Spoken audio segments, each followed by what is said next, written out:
কিন্তু আমরা কি করি, বৃদ্ধাঙ্গুলি কানের লতি পর্যন্ত উঠাই, ঠিক না? খুব মন দিয়ে শোনেন, লতি আসেনি দেখি। এই মুসলিম শরীফের 391 নাম্বার হাদিসের শেষের দিকে আছে, ওয়ান কাতাদা রাদিয়াল্লাহু তাআলা আন, নবীর সাহাবা কাতাদা বলেন, আল্লাহু রাআ রাসূলুল্লাহ সাল্লাল্লাহু আলাইহি ওয়াসাল্লাম, আল্লাহর নবীকে উনি হাত উঠাইতে দেখলেন, হাত্তা ইউহাজিয়া বিহিমা ফুরুআ উযুনাইহি, আল্লাহর নবী কানের লতি বরাবর হাত উঠাইতেন। সুবহানাল্লাহ। তাহলে 390 নাম্বার হাদিসে পাইলাম কান বরাবর, 391 নাম্বার হাদিসে পাইলাম কান বরাবর, হাদিসের শেষে পাইলাম কানের লতি বরাবর, কানের লতি বরাবর। এবার 4 নাম্বার বর্ণনা শুনেন, তহাবি শরীফ 1 নাম্বার খণ্ড 144 নাম্বার হাদিস। এই হাদিসের মধ্যে আসছে, কানা রাসূলুল্লাহ সাল্লাল্লাহু আলাইহি ওয়াসাল্লাম ইযা কামা ইলা সালাহ, আল্লাহ নবী যখন নামাজে দাঁড়াইতেন, কাব্বারা তাকবীর বলতেন, রাফা ইয়াদাইহি হাত উঠাইতেন, হাত্তা ইয়াকুনা ইবহামা করিবাম মিন শাহমাতাই উযুনাইহি, নবীর দুই হাতের বৃদ্ধাঙ্গুলি কানের লতি বরাবর উঠতো। বৃদ্ধাঙ্গুলি কানের, এবার বৃদ্ধাঙ্গুলি কানের লতিতে উঠলে কি হয় আগে শোনেন, বুঝেন না, আগে বুঝেন, দেখেন আর বুঝেন আমার দিকে। এই দেখেন বৃদ্ধাঙ্গুলি কানের লতি বরাবর উঠাইছে, ঠিক না? আমার দিকে তাকায় দেখেন, আমার বৃদ্ধাঙ্গুলি কানের লতি বরাবর, কিন্তু আঙ্গুলগুলা কান বরাবর। সুবহানাল্লাহ। আঙ্গুল কি বরাবর? বৃদ্ধাঙ্গুলি কি বরাবর? লতি। বলবেন সবাই, আলেমরা বলা দরকার নেই, অন্যরা বলেন বৃদ্ধাঙ্গুলি কি বরাবর? লতি। আর আঙ্গুলগুলা কান, হাতের তালুটা কান বরাবর। তার মানে লতি পর্যন্ত উঠাইলে নবীর 3 হাদিসের উপর আমল হয়ে যায়। লতি পর্যন্ত উঠালে, এই যে তালু আসলো কাঁধ বরাবর, তাহলে 390 নাম্বার হাদিসে আমল হয়ে গেল। আঙ্গুল আসলো লতি, 91 নাম্বার হাদিসে আমল হয়ে গেল। আর আঙ্গুলগুলো আসলো কান বরাবর, 91 হাদিসের শেষের অংশ আমল হইল। বৃদ্ধাঙ্গুলি লতি বরাবর, তাহাবি শরীফের হাদিসের উপর আমল হইল। আমরা এক আমল স্টাইল করি একটা, হাদিস আমল হয় 4টা। আমি কিন্তু কাউকে এখানে এরকম বলতেছি না যে ওইটা ঠিক না, এরকম না। বাকি আমি বলছি, এই এক আমলে হাদিসের উপর আমল হয় কয়টা? 4টা। তাহলে সব কম না বেশি? বুঝে আসে নাই? তাহলে হাত থাকলো কাঁধ বরাবর, আঙ্গুল থাকলো লতি বরাবর, আঙ্গুল এগুলা থাকলো কান বরাবর। তো লতি বরাবর এটা তো পাইলাম মুসলিম শরীফের হাদিসে, আর আঙ্গুল যে লতি বরাবর এটা পাইলাম তাহাবি শরীফের হাদিসে, আর কাঁধ বরাবর এটাও পাইলাম মুসলিম শরীফে, কান বরাবর এটাও পাইলাম মুসলিম শরীফে। তো মাযহাব কাকে বলে? হানাফি মাযহাব মানে ইমাম আবু হানিফা রহমতুল্লাহ আলাইহ যে ফিকহি বোর্ড, যাদের মাধ্যমে এটা উনি বানিয়েছেন। তো এই কোরআন সুন্নাহর হাদিসগুলার ব্যাখ্যা, তো ব্যাখ্যা যেইভাবে দেয়, এই ব্যাখ্যাটা দেওয়া এটা একটা মাযহাব।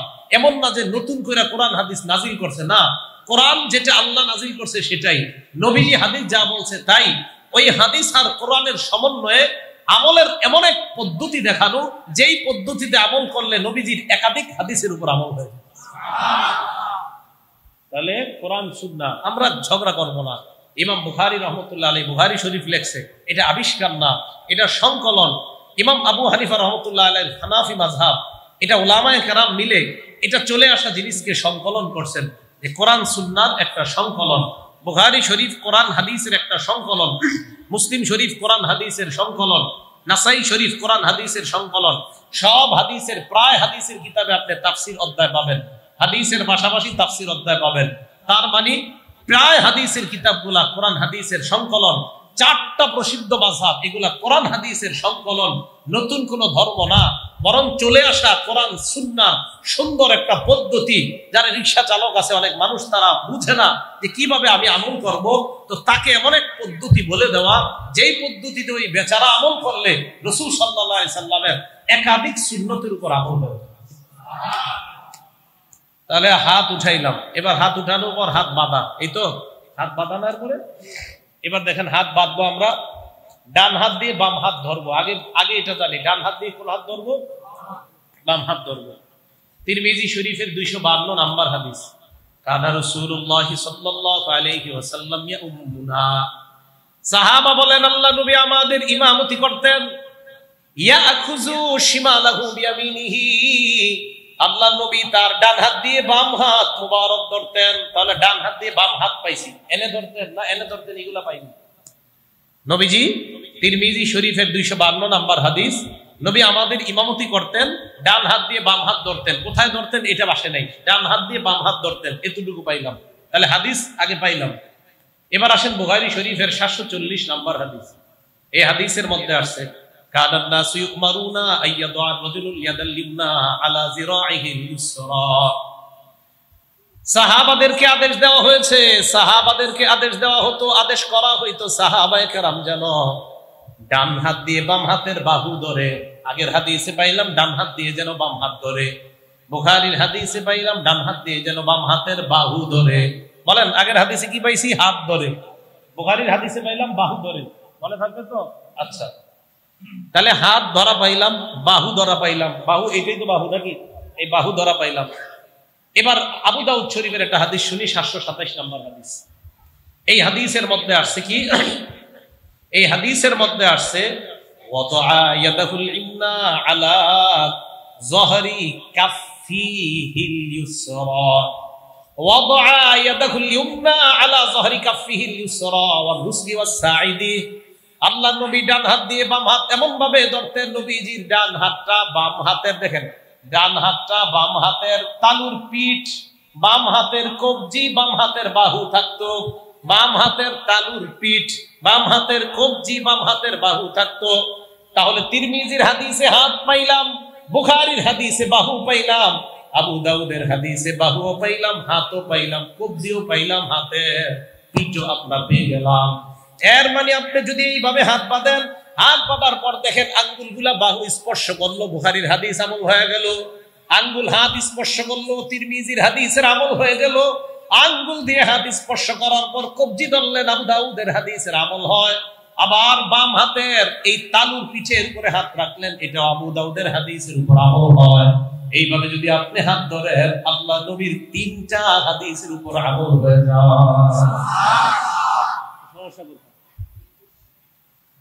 সওয়াব আমার বেশি সওয়াব দরকার, আমি কারোর সাথে ঝগড়া করবো না, আমার সওয়াব দরকার, আমার বেশি সওয়াব দরকার। তাই আমি ভাই এমন আমল করবো যে আমলে 3 হাদিসে আমল হয়। কথা বুঝে আসছে? তাহলে হাত উঠানো পাইলাম কি, যে মুসলিম শরীফের 390 নাম্বার হাদিসের উপর আমল করব, 91 নাম্বার হাদিসের উপর প্রথম অংশের উপর আমল করব, শেষ অংশের উপর আমল করব, তহাবি শরীফের হাদিসের উপর আমল করব, সেটাও পাইলাম। এবার হাত কোথায় রাখবো? হুজুর আমরা তিরমিজির হাদিসে পাইলাম ডান হাত দিয়ে বাম হাত ধরতেন, ব্যাখ্যা পাইলাম না। বুখারীর হাদিসে পাইলাম ডান হাত বাম হাতের বাহুর উপরে রাখতেন, ব্যাখ্যা পাইলাম না। আবু দাউদের হাদিসে পাইলাম নবী এমন ভাবে হাত ধরতেন যে ডান হাত বাম হাতের কবজিরেও ধরতো, বাম হাতের বাহুকেও ধরতো, বাম হাতের তালুর পিঠের উপরে হাত রাখতো। তো আবু দাউদের 727 নম্বর হাদিস মেনে নিলে বুখারীর হাদিসও মেনে নেওয়া হয়, তিরমিজির হাদিসের উপর আমল হয়ে যায়। তো এমন একটা আমল করা, উলামায়ে কেরাম আপনাদেরকে বলে যে এইভাবে যদি আমলটা করেন তো 3টি হাদিসের উপর আমল করার সওয়াব পেয়ে যাবেন। অন্যরা করলে সওয়াব পাবে না এমন কোনো কথা বলছি আমি না, কিন্তু 3টি হাদিসের উপর আমল হবে সেটা বললাম।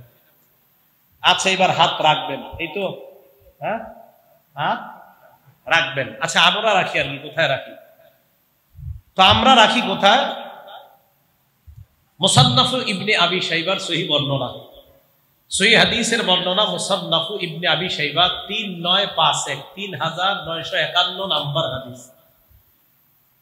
আলকামা ইবনে ওয়াইল ইবনে হুজুর রাদিয়াল্লাহু তাআলা আনহু বর্ণনা, তিনি বলেন রাআইতু রাসূলুল্লাহ সাল্লাল্লাহু আলাইহি ওয়াসাল্লাম, আমি আল্লাহর নবীকে দেখলাম, নবীকে দেখলাম ওদা ইয়াদাহুল ইউমনা আলা ইয়াদিহিল ইউসরা ফিস সালাতি তাহতাস সুররা, আল্লাহর নবীকে দেখলাম ডান হাত বাম হাতের উপর রাখছে নাভির নিচে, নামাজের মধ্যে দেখলাম, নামাজের মধ্যে দেখলাম আল্লাহর নবী নাভির নিচে হাত রাখছে। এটা সহিহ হাদিসের বর্ণনা। তো আমরা এইভাবে মানি। এখন আপনার প্রশ্ন, হুজুর আরো তো বর্ণনা কি আছে? তা আমি বলি হ্যাঁ আছে। এখন দেখেন এইভাবে বর্ণনাটা যারা বলে যে এইভাবে একটা বর্ণনা আছে, ঠিক আছে, আছে। নাভির উপরে বর্ণনা আছে, আচ্ছা আছে। নাভির নিচেরও বর্ণনা আছে, এর নিচে আর বর্ণনা নেই, এর নিচে আর কি নাই, বর্ণনা নেই। এখন দেখেন এই খানের হাদিসের উপর আমল করলে বাকি থাকে আরো কয় আমল? নাভির উপরে নিচে 2 আমল বাকি, আর নাভির উপরে হাত বাঁধলে নাভির নিচের আমলটা বাকি থাকে। নাভির নিচে যদি হাত বাঁধেন এই উপরের সবগুলাকে শামিল করে 3টার উপর আমল হয়ে যায়। এটা হলো গয়া, শেষ সীমানা। এই জন্য তো যাই হোক, আল্লাহর রাস্তায় কিন্তু ঝগড়া করবে না। শুধু আপনি যে নামাজ পড়ছেন আপনারটা যে সঠিক পদ্ধতিতে হচ্ছে এটা আমার বয়ান করা উদ্দেশ্য। এটাই কিন্তু আপনারা মনে রাখবেন যে আমরা যে নামাজটা পড়তেছি আমাদেরটাও সঠিক হচ্ছে, এটাই বর্ণনা করা আমাদের উদ্দেশ্য, আমার উদ্দেশ্য। প্রত্যেকটা আমলের পিছনে হাদিস কি এক দুইটা বলতেছি না, অসংখ্য হাদিস বলতেছি। তো যাই হোক, যে বিষয়টা বললাম, এইভাবে আপনি হাত বাঁধলেন। হাত বাঁধার পর এরপরে আপনি কেরাত পড়বেন। একা একই থাকলে আপনি সূরা ফাতিহা পড়বেন, অন্য সূরা পড়বেন। ইমামের পিছনে যখন আমরা পড়ি তখন ইমাম পড়ে আমরা শুনি। এখন কথা, হুজুর ইমাম পড়ে আমরা কেন শুনি? সোজা উত্তর কোরআনে আছে, ওয়াইদা কুরিআল কুরআনু ফাসতামিউ লাহু ওয়া আনসিতু লাআল্লাকুম তুরহামুন। কোরআন যখন পড়া হয় তখন তোমরা ফাসতামিউ লাহু, কান পেতে কোরআন শুনবা এবং চুপ থাকবা। কোরআন পড়া হয় তখন তোমরা কান পেতে শুনবা এবং চুপ থাকবা। কোরআন পড়া হইলে আমাদের হুকুম হলো দুইটা, আমরা যারা শ্রোতা, পাঠ করবে যিনি, ওই পাঠকারীর পিছনে যারা থাকবো আমাদেরকে হুকুম দুইটা। এক নাম্বার ফাসতামিউ লাহু, কান পেতে কারি সাহেবের পড়া শোনো, ওয়া আনসিতু লাহু, এবং তোমরা চুপ থাকবা, কান পেতে শুনবা। এখন কথা, আমরা একাকি পড়লে সূরা ফাতিহা পড়বো, অন্য সূরা পড়বো। ইমামের পিছনে যদি পড়ি তো ইমাম সাহেব পড়বে, আমরা শুনবো। কেন শুনবো? তো বলবেন হুজুর ইমাম সাহেব কেরাত পড়ে, সূরা ফাতিহা তো আর পড়ে না। সূরা ফাতিহা কি কোরআনের বাইরে নাকি? হ্যাঁ, কেরাত পড়লে আমরা চুপ থাকবো। যাক, এই বিষয়ে আমি আলোচনা করবো না, লম্বা আলোচনা করা যাইতো এই বিষয়ে, লম্বা 13-14টা দলিল দেওয়া যাইতো যে কেন ইমাম সাহেব পড়লে আমরা চুপ থাকতে হবে। তো যাই হোক, বুঝাইতে চাইলাম শুধু এতটুকু যে আল্লাহ কোরআনে বলছে যখন কোরআন পড়া হয় তখন তোমরা কান পেতে শুনবা এবং চুপ থেকে শুনবা। আমি আবারও বলছি, অন্য কারো আমলকে আমি তুচ্ছ করছি না, অন্য কোনো কারো আমলকে আমি বলছি না আপনারটা বাতিল, সেটা না। আমি বলছি আমরা যে আমলটা করছি এই আমলে আমরা রসুলের সুন্নাহ কম পালন করছি না, বরং এক এক আমলের ভিতরে রসুলের একাধিক সুন্নাত আমরা পালন করছি। এটা আমার বোঝার উদ্দেশ্য। তো বলছিলাম, ক্বাদ আফলাহাল মুমিনুন, ঈমানদাররা সফল, আল্লাযীনা হুম ফি সালাতিহিম খাশিউন, যারা নামাজের মধ্যে বিনয়ী হয়। এরপর আল্লাহ বলেন, ওয়াল্লাযীনা হুম আনিল লাগবি মুরিদুন, যারা অনর্থক কথাবার্তা থেকে বিরত থাকে। আনিল লাগবি মুরিদুন, যারা অনর্থক কথাবার্তা থেকে মুখ ফিরিয়ে নেয়। মন দিয়ে শুনেন এই জায়গাটা। বলেন অনর্থক কথাবার্তা, সবাই বলেন, বলেন তো সবাই। এই অনর্থক কথাবার্তার মধ্যে গান নাই? হ্যাঁ, গান, এই গানও লাগবুনের অন্তর্ভুক্ত। ওয়াইদা মাররু বিল লাগবি মাররু কিরামা, এরা অনর্থক কোন মজলিসের পাশ দিয়ে যখন অতিক্রম করে ভদ্রতার সাথে আস্তে পাশ দিয়ে চলে যায়, সেখানে বসে না। তাহলে অনর্থক কথাবার্তা, গানের কনসার্ট, গানের মজলিস, গান বলা, গান শোনা, মিথ্যা কথা বলা, মিথ্যা কথা মুখ দিয়ে উচ্চারণ করা, মিথ্যার মজলিসে বসা, সব অনর্থক বিষয়ের অন্তর্ভুক্ত। যেই সমস্ত মজলিসে সাহাবায়ে কেরামকে নিন্দা করা হয়, সাহাবায়ে কেরামের সমালোচনা করা হয়, নবীদের দুষ্ত্রুটি বর্ণনা করা হয়, সাহাবাদের মান খাটো করা হয়, এইগুলো অনর্থক মজলিসের অন্তর্ভুক্ত। এই মজলিসগুলো আপনারা বসবেন না। বলছিলাম মুমিনের 2 নাম্বার গুণ, ওয়াল্লাযীনা হুম আনিল লাগবি মুরিদুন, যারা অনর্থক বিষয়ে এড়িয়ে চলে তারা হলো মুমিন। এটা হলো মুমিনের 2 নাম্বার গুণ। এখন আসেন, মন দিয়ে শুনেন এই কথাটা। মুখ দিয়ে মিথ্যা কথা বলা যাবে না। বলেন তো আমার সাথে সবাই। মিথ্যা কথা কি অনর্থক, নিরর্থক না অর্থবোধক? অনর্থক। মিথ্যা কথা এটা অনর্থক না, এটা বলাও যাবে না, এটা মজলিসে বসা যাবে না। এখন যে কথাটা বলবো গুরুত্ব। অনর্থক কথাবার্তার মধ্যে সবচেয়ে অনর্থক ভয়ঙ্কর কথাবার্তা আল্লাহর নামে মিথ্যা কথা বলা। বলেন কার নামে মিথ্যা বলা? 1 2 রাসূল সাল্লাল্লাহু আলাইহি সাল্লামের নামে মিথ্যা কথা বলা। কার নামে মিথ্যা বলা? হ্যাঁ। এখন আমি যে কথাটা বলবো এটা শুনতে কেমন খারাপ লাগে জানি না, তো এটা শুনতে হবে। কোন মজলিসে যদি আল্লাহর নামে মিথ্যা বলা হয়, নবীজির নামে মিথ্যা বলা হয় ইচ্ছা করে, ওই মজলিসও অনর্থক মজলিস। কোন মজলিসে যদি আল্লাহর নামে মিথ্যা কথা বলা হয়, রাসূল সাল্লাল্লাহু আলাইহি সাল্লামের নামে মিথ্যা কথা বলা হয় কোন মজলিসে, সেটা অনর্থক মজলিসের অন্তর্ভুক্ত। তাহলে আল্লাহর নামে মিথ্যা কথা বলা যাবে না, নবীজির নামে মিথ্যা কথা বলা যাবে না। মনে রাখবেন, আল্লাহ সবচেয়ে সত্যবাদী, আল্লাহর কথার চেয়ে বেশি সত্য কথা আর কারো কথা হতে পারে না। সূরা নিসা আল্লাহ বলেন, ওয়ামান আসদাকু মিনাল্লাহি হাদিসা, আল্লাহর চেয়ে আর কার কথা বেশি সত্য হবে? আল্লাহর চেয়ে অধিক সত্যবাদী আর কে? এই আল্লাহর নামে কোনো মিথ্যা কথা যদি কেউ বলে সে সবচেয়ে বড় জালেম। এটা ঠিক কইলেও ঠিক, না কইলেও ঠিক, কারণ সে যে বড় জালেম এটা আল্লাহ বলছে কোরআনে। আল্লাহ বলেন ওয়ামান আযলামু মিম্মান ইফতারা আলাল্লাহি কাযিবা, ওই ব্যক্তির চেয়ে বড় জালেম আর কে হবে যেই ব্যক্তি আল্লাহর নামে মিথ্যা কথা বলে, আল্লাহর নামে মিথ্যা অপবাদ দেয়, আল্লাহর নামে মিথ্যা কথা বানায়। ওই ব্যক্তির চেয়ে বড় জালেম আর কে হতে পারে? মাইকের সামনে বৈশা আল্লাহ এটা বলছে, বান্দাকে আল্লাহ এটা বলবে, আর একের পরে এক আপনি বলতে থাকা যে আল্লাহ এটা বলছে, আল্লাহ এটা বলবে। আসলে আল্লাহ এটা বলে নাই কোথাও, তা আপনি কেন আল্লাহর নাম নিয়ে এটা বলতেছেন? কোথাও খুঁজে পাচ্ছি না এটা, আপনি যে বলতেছেন আল্লাহ বলছে। সাবধানতা অবলম্বন করা দরকার। এগুলো এক। দুই, রাসূল সাল্লাল্লাহু আলাইহি সাল্লামের নামে মিথ্যা কথা বলা যাবে না। সহিহ বুখারী হাদিস নাম্বার 109 নম্বর হাদিস, ক্বালা রাসূলুল্লাহ সাল্লাল্লাহু আলাইহি ওয়াসাল্লাম, আল্লাহ নবী বলেন, মাইয়াকুল আলাইয়া মা লাম আকুল, আমার নামে যদি কেউ এমন কথা বলে যে কথাটা আমি নবী বলি নাই, ফালিয়াতাবাওয়া মাকআদাহু মিনান নার, ওই ব্যক্তি যেন তার ঠিকানা জাহান্নামে বানিয়ে নেয়। আমি মুহাম্মদ সাল্লাল্লাহু আলাইহি সাল্লাম যা বলি নাই এমন কথা যদি কেউ বলে সে যেন তার ঠিকানা জাহান্নামে বানিয়ে নেয়। বিভিন্ন দেয়ালের মধ্যে লেখা উত্তুবুল ইলমা ওয়ালাউ বিসসিন, তোমরা চীন দেশে গিয়ে হলেও ইলম অর্জন করো। নিচে লেখা আল হাদিস। না, এটা আল হাদিস না, এটা নবীজি বলে নাই, মিথ্যা কথা, নবী কথা বলে নাই।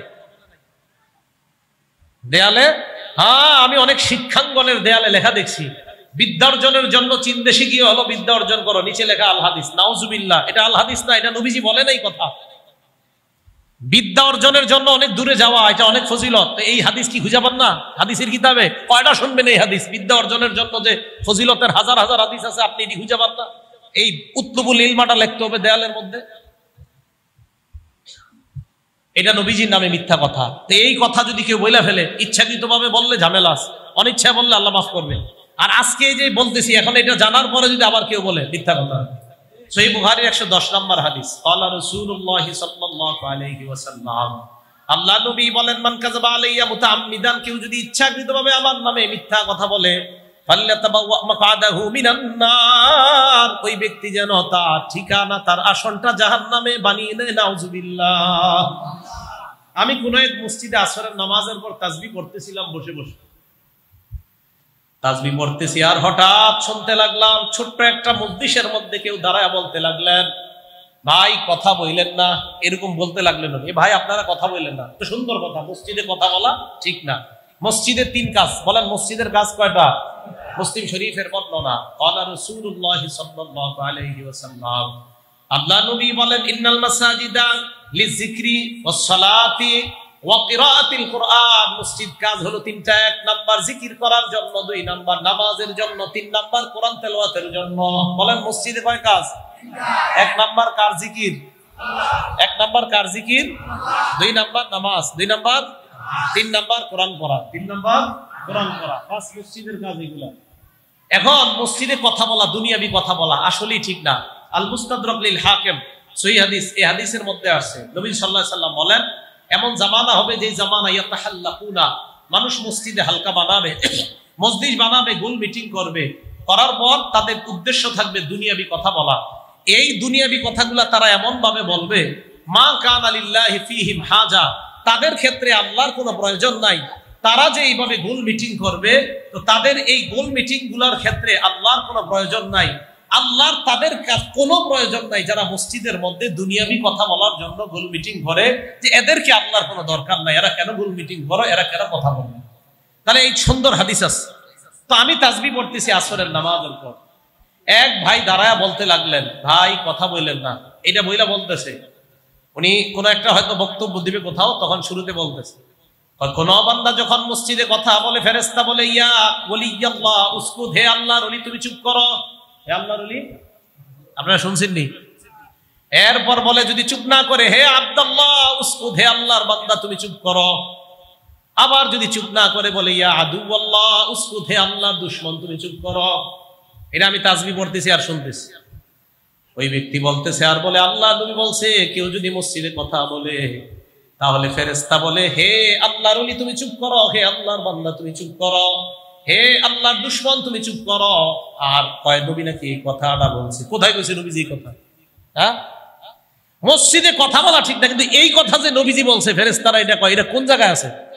এটা নবীর নামে মিথ্যা কথা। বলেন এটা নবীজির নামে কি কথা? না, এটা নবীর নামে মিথ্যা কথা। এটা নবীজি বলে নাই। রাসূল সাল্লাল্লাহু আলাইহি সাল্লাম বলেন, আমি যা বলি নাই তা যদি কেউ বলে সে যেন তার ঠিকানা জাহান্নাম বানিয়ে নেয়। এই জন্য রাসূল সাল্লাল্লাহু আলাইহি সাল্লামের নামে মিথ্যা কথা বলা যাবে না। বুখারীর হাদিসে রাসূল বলেন 1291 থেকে 97 নম্বর হাদিসের বর্ণনা, নবীজি বলেন, ইন্না কাযিবান আলাইয়া লাইসা কাযিবিন আলা আহাদিন, তোমাদের কারো উপর মিথ্যা অপবাদ দেওয়া আর আমার উপর মিথ্যা অপবাদ দেওয়া এক কথা না। তোমাদের কারো নামে মিথ্যা বলা এটা অপরাধ, আমার নামে মিথ্যা বলা এটা ভয়ঙ্কর অপরাধ। তাহলে নবীর নামে মিথ্যা বলা এটা বড় অপরাধ। মুসলিম শরীফের 1 নম্বর হাদিস, এই হাদিসে নবীজি বলেন, লা তাকযিবু আলাইয়া, তোমরা আমার নামে মিথ্যা কথা বলবা না, ফাইন্নাহু মাইয়াকযিব আলাইয়া ইয়ালিজিন নার, আমার নামে যদি কেউ মিথ্যা কথা বলে ওই ব্যক্তি জাহান্নামে যাবে। বলেন নাউযুবিল্লাহ। তাহলে অনর্থক কথা বলা, অনর্থক কথা শোনা, এই মিথ্যা কথা বলা, মিথ্যা কথা শোনা, এগুলা সব অনর্থক লাঘবুন কথার অন্তর্ভুক্ত। তো বোঝাইতে চাইলাম, আল্লাহর নবীর নাম নিয়া নিয়া একের পর এক মিথ্যা কথা বলা, ওই মজলিস এটা অনর্থক মজলিসের অন্তর্ভুক্ত। ওই কথা শোনাও জায়েজ নাই, এগুলা বলাও জায়েজ নাই, নবীর নামে মিথ্যা কথা বলা জায়েজ নাই। মুসলিম শরীফের 6 নম্বর হাদিসে নবীজি বলেন, এমন একটা জামানা আসবে যেই জামানায় ইউহাদ্দিসুনাকুম বিমা লাম তাসমাউ আনতুম ওয়ালা আবাউকুম, যে তোমাদের সামনে মানুষ এমন এমন হাদিস আনবে যে হাদিসগুলা তোমরাও শোনো নাই, তোমাদের বাপ দাদারাও শোনো নাই। ফাইয়াকুম ওয়া ইয়াহুম, তোমরা এইগুলা থেকে বেঁচে থাকবা। তোমাদের এমন এমন হাদিস আনবে তোমাদের কাছে মানুষ যেগুলা তোমরাও শোনো নাই, তোমাদের বাপ দাদারাও শোনো নাই, তোমরা এইগুলা থেকে বেঁচে থাকবা, এই মানুষদের থেকে তোমরা বেঁচে থাকবা। মুসলিম শরীফের 7 নম্বর হাদিসে নবীজি বলেন, শেষ জামানায় দাজ্জালুনা কাজ্জাবুনা, একদল মিথ্যাবাদী কাজ্জাব দাজ্জালের আবির্ভাব ঘটবে। ইয়াতুনাকুম মিনাল আহাদিস, এরা তোমাদের সামনে হাদিস বলবে, বিমা লাম তাসমাউ আনতুম ওয়ালা আবাউকুম, যে হাদিস তোমরাও শোনো নাই, তোমাদের বাপ দাদারাও শুনে নাই, এমন হাদিস বলবে। ফাইয়াকুম ওয়া ইয়াহুম, তাদের থেকে তোমরা বাঁচো। লা ইউদিল্লুনাকুম, তারা যেন তোমাদেরকে পথভ্রষ্ট করতে না পারে। ওয়ালা ইয়াফতিনুনাকুম, তারা যেন তোমাদেরকে ফিতনায় না ফেলায়। তাহলে আমাদের সতর্ক থাকা যে আমার আপনার সামনে কেউ হাদিস যখন বলবে, এই ব্যক্তি হাদিস বলার যোগ্য কিনা, আর এই ব্যক্তি যে কথায় কথায় বলতেছে আসলে বলাটা কতটুকু সত্য, উলামায়ে কেরামদের মাধ্যমে যাচাই করে নেওয়া। কারণ এমন এমন কথা বলবে যেই কথা কোরআনে নাই, যেই কথা হাদিসের মধ্যে নাই। আল্লাহ আমাদের সকলকে কথাগুলা বোঝার তৌফিক দান করেন। মোহাম্মদপুর গাড়ি দিয়ে আসতেছি, মোহাম্মদপুর, সেদিন এক কোনায় দাঁড়াইলাম। দাঁড়ানোর পর কোন এক আলোচক আলোচনা করতেছেন। আলোচনাটা অন্য মজলিসের আলোচনা, অন্য মজলিস বলতে লাল টাল ইত্যাদির আলোচনা আর কি, লাল কাপড় টাপড়ের যে সমস্ত মজলিস গুলাতে হয়। তো উনি খুব সুর দিয়া আলোচনা করতেছে। দেখেন কি বলতেছে একজন, তো বলতেছে আর কি এরকম, আল্লাহ গুপ্ত ভান্ডার ছিলেন, আল্লাহ ছিলেন গোপন। তো আল্লাহ নাকি বলছে কুনতু কানজান মাখফিয়া, আমি ছিলাম গুপ্ত ভান্ডার, আমি ছিলাম দেওয়ার জন্য। আমারে আপনারে না বানাইলেও কিচ্ছু হইতো না। আমার আল্লাহ যে আমারে আপনারে না বানাইলে উনি পরিচয় পাবে না এমন না। আমি আপনি মানুষ হই বা না হই এতে আল্লাহর কিছু আসে যায় না। তো আল্লাহ নাকি আমগরে বানাইছে যে আমগরে পরিচয় দেওয়া দরকার, আল্লাহ তাই নাকি বানাইছে। এটা বইলা বলতেছে, আল্লাহ বলছে। তো ঘটনাচক্রের ওই জায়গায় সিগন্যাল, মানে মোহাম্মদপুরে একদম ওই কোনাটা যেখানে জ্যাম পড়ে আপনার গাড়ি পয়সা রয়েছি আর শুনতেছি এটা। তো বলতে বলতে আরেকটা বললো কি, জান্নাতীরা জান্নাতের মধ্যে পেরেশান থাকবে। আমি কেন বলতেছি এটি আপনারাও শোনেন, শুনে কান্দেন, চোখের পানিও ছাড়েন। জান্নাতীরা জান্নাতে পেরেশান থাকবে, আল্লাহ বলবে আমার কাছে কিছু চাও। আল্লাহ বলবে ও জান্নাতীরা কিছু চাও। জান্নাতীরা বলবে আল্লাহ কি চাইবো? আল্লাহ বলবে তোমরা যদি চাইতে না পারো আলেমদের কাছে যাও। কাদের কাছে? সুবহানাল্লাহ কোন না কোয়েন না, এই মিছা কথা। হ্যাঁ সুন্দর করে লেখা আছে, ইন্না আহলাল জান্নাতি লা ইয়াহতাজুনা ইলাল উলামা, জান্নাতীরা জান্নাতীদের কিয়ামতের ময়দান থেকে জান্নাতে যাওয়ার পর আলেমদের মুখাপেক্ষী হবে, আলেমদের কাছে যাবে। যাওয়ার পর বলবে আলেম সমাজ বলো আল্লাহর কাছে কি চাইবো? আল্লাহ বলবে এটা এটা চাও। আলেমরা শিখাই দিবে আল্লাহর কাছে এটা এটা চাও। এটা বইলা নবীজি নাকি বইলা দিছে যে আলেমদের এত মর্যাদা, যে এত মর্যাদা আলেমদের যে জান্নাতে যাওয়ার পর মানুষ আলেমদের কাছে ঠেকা থাকবে, আলেমদের মুখাপেক্ষী হয়ে আলেমদের থেকে জানবে যে আর কি কি চাইতে পারি আমরা আল্লাহর কাছে। আল হাদিস, এটা মিথ্যা কথা, এটা নবীজি সাল্লাল্লাহু আলাইহি সাল্লামের কথা না। এটা নবীজির বাণী না, বুঝাইতে চাইলাম মুমিনের 2 নাম্বার গুণ, ওয়াল্লাযীনা হুম আনিল লাগবি মুরিদুন, অনর্থক কথা থেকে যারা বেঁচে থাকবে, অনর্থক কথা থেকে যারা বেঁচে থাকবে। এক আবেদের ঘটনা এরকম শোনানো হয় আপনাদেরকে, শোনেন। মুসা নবী রাস্তা দিয়ে যায়, একজনের সাথে সাক্ষাৎ, আর ওই ব্যক্তি বললেন আল্লাহর কাছে বলবেন আমাকে যদি জান্নাত দেয় জান্নাতটা কেমন। আরেকজন বলছে আল্লাহ যদি আমাকে জাহান্নাম দেয় জাহান্নামটা কেমন, আল্লাহর কাছে জানতে চাইবেন। কি দরকার আছে বেটার এই কথা কোন মুসা নবীরে? হ্যাঁ, এ মিথ্যা কথা। এই মঞ্চে বসে একের পর এক শোনানো হচ্ছে, আর আপনারা চোখের পানি ফেলাইতেছেন। মিথ্যা কথা আমার রক্তে মাংসে এখন ঢুকে গিয়েছে। আল্লাহ আল্লাহ রসুলের নামে মিথ্যা কথা জীবিত থাকবো আর কেউ বলবে অসম্ভব, সেখানে আমি বলবো এটা মিথ্যা, মিথ্যা, এটা মিথ্যা কথা। রাসূল আকরাম সাল্লাল্লাহু আলাইহি সাল্লামের নামে একের পর এক বলে যাচ্ছে, এটা আল্লাহ বলছে, এটা নবী বলছে। হয়রান হয়ে যায়, মনে হয় মাথা নষ্ট হয়ে যাবে কখন। এই একের পর এক যখন শুনতে দেয় বলতে থাকে যে আল্লাহ নাকি এটা বলছে, আল্লাহ এটা বলতেছে বলতেছে, একের পর এক। আর সামনে তারা আহ আহ করে লাফাইতেছে, আরে মানে কি, আল্লাহ কোথায় বলছে এই কথা? ওই ব্যক্তির চেয়ে বড় জালেম আর কে যে আল্লাহর নামে মিথ্যা কথা বলে? মিথ্যা কথা বলা যাবে না। হ্যাঁ, আল্লাহর নামে মিথ্যা কথা বলা এটা লাগবুন, এটা অনর্থক, এগুলার কোনো অর্থ নাই। মুমিনের 2 নাম্বার সিফাত, মুমিন অনর্থক কথা বলবে না, অনর্থক মজলিসে যাবে না, অনর্থক মজলিস থেকে মুক্ত থাকবে। গান বাদ্যের মজলিস থেকে যেমন মুক্ত থাকবে, জাল মজলিস থেকেও মুক্ত থাকবে। এ হলো মুমিনের 2 নাম্বার গুণ। আল্লাযীনা হুম আনিল লাগবি মুরিদুন। 3 নাম্বার, ওয়াল্লাযীনা হুম লিযাকাতি ফাঈলুন, যারা যাকাত আদায় করে। কি বলে বলেন তো? যারা যাকাত আদায় করে। সহিহ বুখারীর বর্ণনা, ক্বালা রাসূলুল্লাহ সাল্লাল্লাহু আলাইহি ওয়াসাল্লাম মান আতাহুল্লাহু মালান ফালাম ইউআদ্দি যাকাতা আমওয়ালিহি অথবা ফালাম ইউআদ্দি যাকাতা, আল্লাহ নবী বলেন কোন মানুষকে আল্লাহ সম্পদ দেওয়ার পর যদি যাকাত না দেয়, মুসিলা লাহু ইয়াউমাল কিয়ামাতি শুজাআন আকরা, কিয়ামতের ময়দানে তার এই সম্পদ বিষধর সাপে রূপান্তরিত হবে। সাপে রূপান্তরিত হওয়ার পর ফায়তাওয়াকুহু বিহি ইয়াউমাল কিয়ামা, কিয়ামতের ময়দানে সাপ তার শরীরের মধ্যে পেঁচা দেওয়া হবে। সাপ এই জায়গায় আসার পর বলবে আনা কানজুকা আনা মালুকা, আমি তোমার সঞ্চিত সম্পদ, আমি তোমার খাজানার সম্পদ, আমাকে তুমি জমা করেছিলা, যাকাত আদায় করো নাই। আজকে যাকাত আদায় না করার কারণে আল্লাহ পাক এই সম্পদকে সাপ বানাইলেন, আমি সম্পদ এখন সাপ হয়ে তোমাকে খাবো। যারা যাকাত দিবে না, ওই তাদের সম্পদ এইভাবে সাপ হয়ে তাদেরকে খাবে। 1 লক্ষ টাকা যাকাত আসছে, দিছে 30,000, বাকি রইল কয় হাজার? এই 70,000 সাপ হবে। 30,000 টাকার লুঙ্গি কিনছে, শাড়ি কিনছে, তাও এরকম নির্লজ্জ। ওই যাকাতের লুঙ্গি আর শাড়ি পাওয়া যায় কিছু দোকানে লেখা থাকে, মানে অন্য দোকান থেকে 500 টাকা লুঙ্গির দাম, আর ওখানে গেলে পাওয়া যাবে 230 টাকায়। ওই লুঙ্গি আর শাড়িটা দিয়ে যাকাত আদায় করে উনি বুঝাইতে চায় আমার যাকাত আদায় হয়ে গেছে। সাপের জন্য অপেক্ষায় থাকেন। 20,000 টাকার লুঙ্গি শাড়ি কিনা দিয়ে দেয়, আর 80,000 বাকি, যাকাত তো আদায় হয় না 80,000। তো রাসূল আকরাম সাল্লাল্লাহু আলাইহি সাল্লাম বলেন তাদের এই সম্পদ এটা বিষধর সাপ হবে, এই সাপ তাদেরকে কামড়াবে। ওয়াল্লাযীনা হুম লিযাকা ওয়াল্লাযীনা হুম লিফুরুজিহিম হাফিজুন, যারা লজ্জাস্থান হেফাজত করে। বলেন কি হেফাজত করে? লজ্জাস্থান মানে গুনাহ করে না, লজ্জাস্থান দিয়ে। এই লজ্জাস্থান যারা হেফাজত করবে, নবীজি সাল্লাল্লাহু আলাইহি সাল্লাম বলেন, ক্বালা রাসূলুল্লাহ সাল্লাল্লাহু আলাইহি ওয়াসাল্লাম, সহিহ বুখারীর বর্ণনা 6474 নম্বর হাদিস। আল্লাহ নবী বলেন মাইয়াজমান লিমা বাইনা লাহইহি ওয়া মা বাইনা রিজলাইহি, কোন ব্যক্তি যদি তার 2 চোয়ালের মাঝখানে জবান আর 2 রানের মাঝখানে লজ্জাস্থান, এই 2টা জিনিসের নিশ্চয়তা আমাকে দিয়ে দেয়, ইয়া রাসূলুল্লাহ, মুখ দিয়ে আমি গুনাহ করি না, লজ্জাস্থান দিয়ে আমি গুনাহ করি না, এই নিশ্চয়তা যদি আমার কোনো উম্মত দিয়ে দেয়, আজমাল্লাহুল জান্নাহ, আমি নবী তাকে জান্নাতে নেওয়ার জিম্মা পেয়ে যাব, আমি জামিন হব, আমি তাকে আল্লাহর কাছে সুপারিশ করে জান্নাতে নিয়ে যাব। তাহলে লজ্জাস্থান হেফাজত করা। ইল্লা আলা আজওয়াজিহিম আও মা মালাকাত আইমানুহুম ফাইন্নাহুম গায়রু মালুমিন ফামান ইবতাগা ওয়ারা যালিকা ফাউলাইকা হুমুল আদুন ওয়াল্লাযীনা হুম লিআমানাতিহিম ওয়া আহদিহিম রাউন।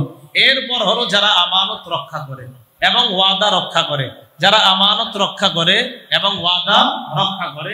এরপরে ওয়াল্লাযীনা হুম লিআমানাতিহিম ওয়া আহদিহিম রাউন, ওয়াল্লাযীনা হুম আলা সালাওয়াতিহিম ইউহাফিজুন, যারা নামাজগুলা যত্ন সহকারে আদায় করে, পাঁচ ওয়াক্ত নামাজ খুব যত্ন সহকারে আদায় করে।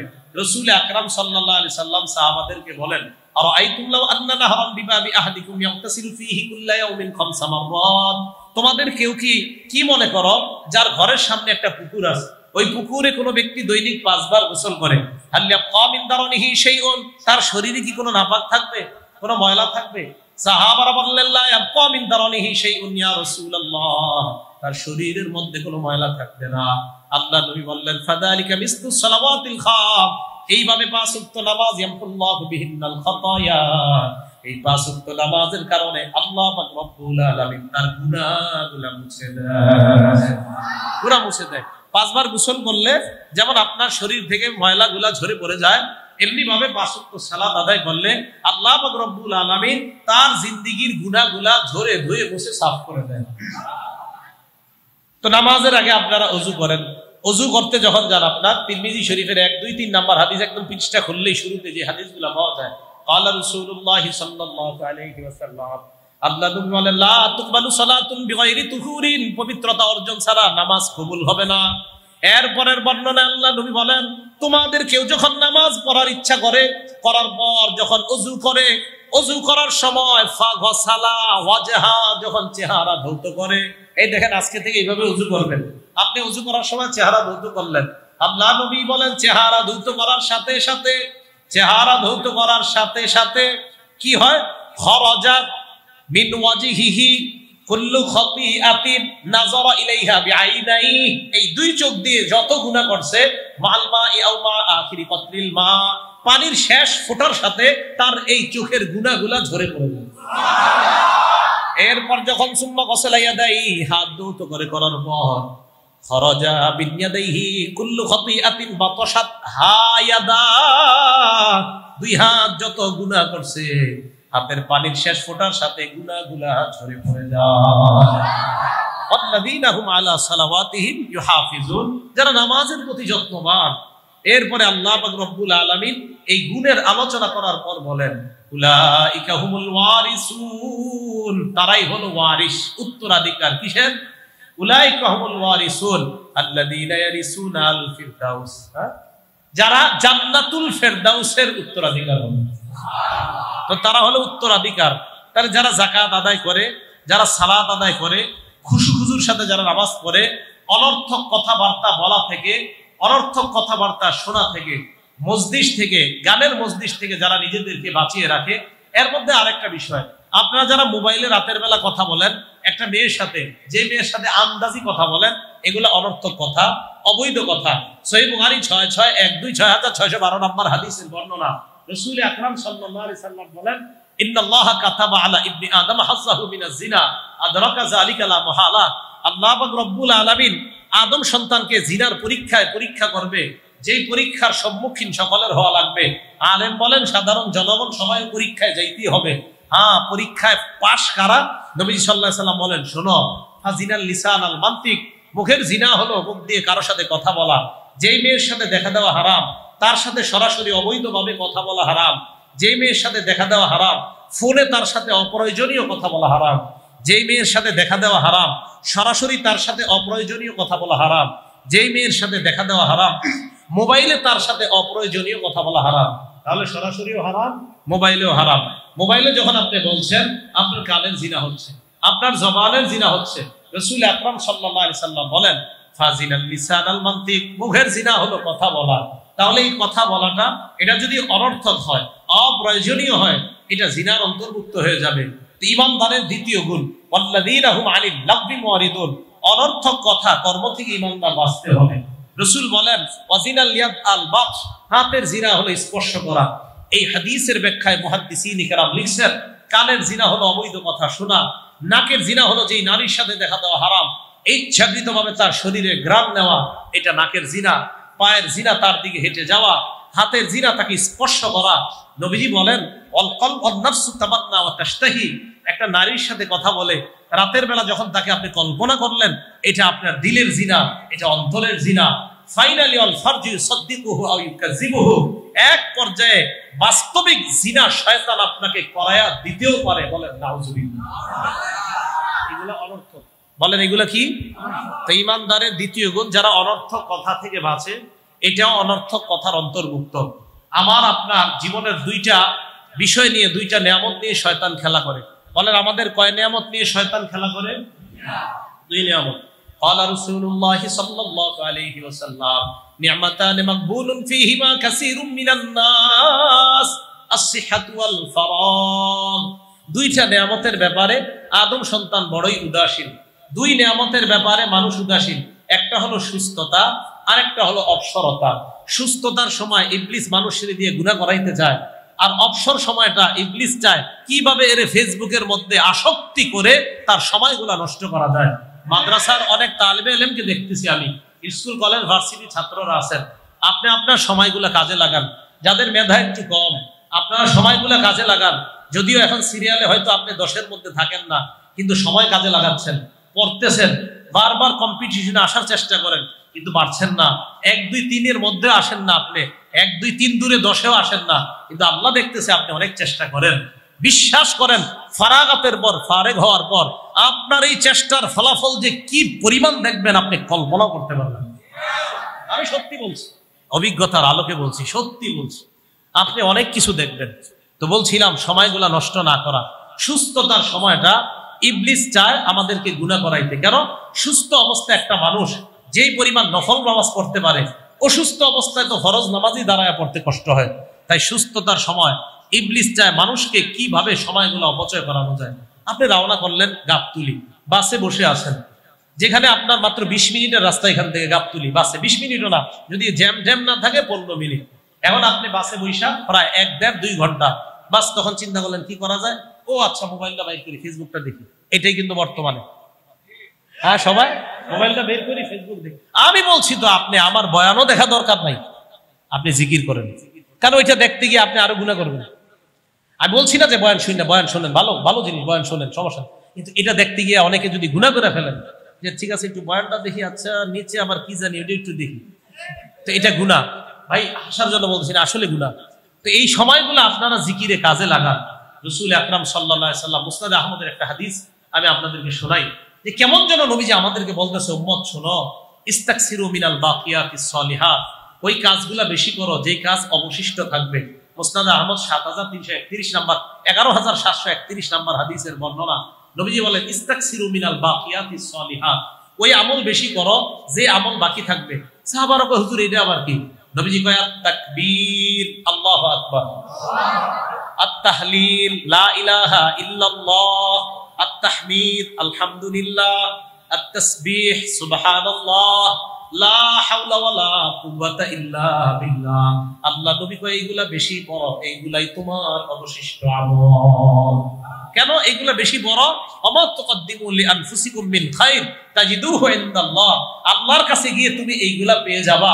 এই ভালো আমলগুলা বাসে 3 জন একসাথে বসা, 2 জন অনর্থক মোবাইলে সময় নষ্ট করছে, আপনি বসে বসে জিকির করতেছেন, কবরে গিয়ে আপনি এটার বেনিফিট আল্লাহর কাছে পেয়ে যাবেন। তাহলে সময়গুলো আমরা নষ্ট করব না। ঈমানদারের দ্বিতীয় গুণ, অনর্থক কর্ম থেকে নিজেকে বাঁচিয়ে রাখবে। 1 নাম্বার, আল্লাযীনা হুম ফি সালাতিহিম খাশিউন, যারা নামাজে বিনয়ী।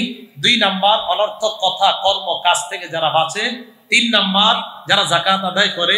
4 নাম্বার, যারা লজ্জাস্থান হেফাজত করে, কোনো গুনাহ করে না। এটা হলো আপনার 4 নাম্বার। 5 নাম্বার, লজ্জাস্থানের গুনাহ থেকে বাঁচার সেরা উপায় হলো চোখের গুনাহ থেকে বাঁচা। লজ্জাস্থানের গুনাহ থেকে বাঁচার শ্রেষ্ঠ উপায় চোখের গুনাহ থেকে বাঁচা। বলেন, লজ্জাস্থানের গুনাহ থেকে বাঁচতে হলে কোন গুনাহ থেকে বাঁচা? চোখের গুনাহ। মানুষের দেহের রাজধানী হলো কলব। এই কলব নামক রাজধানীর বর্ডার হলো চোখ। বর্ডার গার্ড যত মজবুত হবে, রাজধানী তত শক্তিশালী হবে। আমার দেহের কলবের এই রাজধানীর বর্ডার হলো চোখ। এই চোখ দিয়ে যদি গুনাহ না করি, আমার রাজধানী মজবুত হবে। আর কলবে যখন ওয়াসওয়াসা সৃষ্টি না হবে, লজ্জাস্থান দিয়ে গুনার প্রয়োজন হবে না। কারণ চোখ দিয়ে গুনাহ করার পরেই কলবে সেটা নিয়ে কল্পনা হবে, তখন অন্যান্য অঙ্গ গুনাহগুলা করতে চাইবে। তাই চোখ হেফাজত, তো অন্যান্য গুনাহগুলা হেফাজত, গুনাহ থেকে বেঁচে থাকাটা আল্লাহ সহজ করে দেন। এই জন্য সহিহ বুখারী 2465 নাম্বার হাদিসে আসছে, রাসূল আকরাম সাল্লাল্লাহু আলাইহি সাল্লাম বলেন, ইয়াকুমুল জুলুস আলা তুরুকাত, এ আমার উম্মত সাহাবারা, রাস্তাঘাটে বৈঠক করা থেকে বাঁচো, আড্ডা দেওয়া থেকে বাঁচো। সাহাবারা হুজুর আমরা তো আড্ডা দেই না, মালানা বুদ্দুন ইন্নামা হিয়া মাজালিসুনা নাতাহাদ্দাসু ফিহা। হুজুর রাস্তাঘাটে আমরা যে বৈঠকগুলো করি আমরা ধর্মীয় আলোচনা করি ইয়া রাসূলুল্লাহ। নবীজি বললেন ফাইন আবাইতুম ইল্লাল মাজালিস, যদি বসতেই হয় ফাআতুত তরিকা হাক্কা, রাস্তার 5টা হক আদায় করবা। তাহলে হাদিস থেকে জানতেছি রাস্তার হক কয়টা? 5টা। 1 নাম্বার গদ্দুল বসর, নজর নিচে রাখবা। 2 নাম্বার কাফুল আযা আনিত তরিক, রাস্তা থেকে কষ্টদায়ক বস্তু সরায়া দিবা। 3 নাম্বার ওয়ারাদ্দুস সালাম, সালামের জবাব দিবা। 4 নাম্বার আমরুন বিল মারুফ, নেক কাজের আদেশ করা।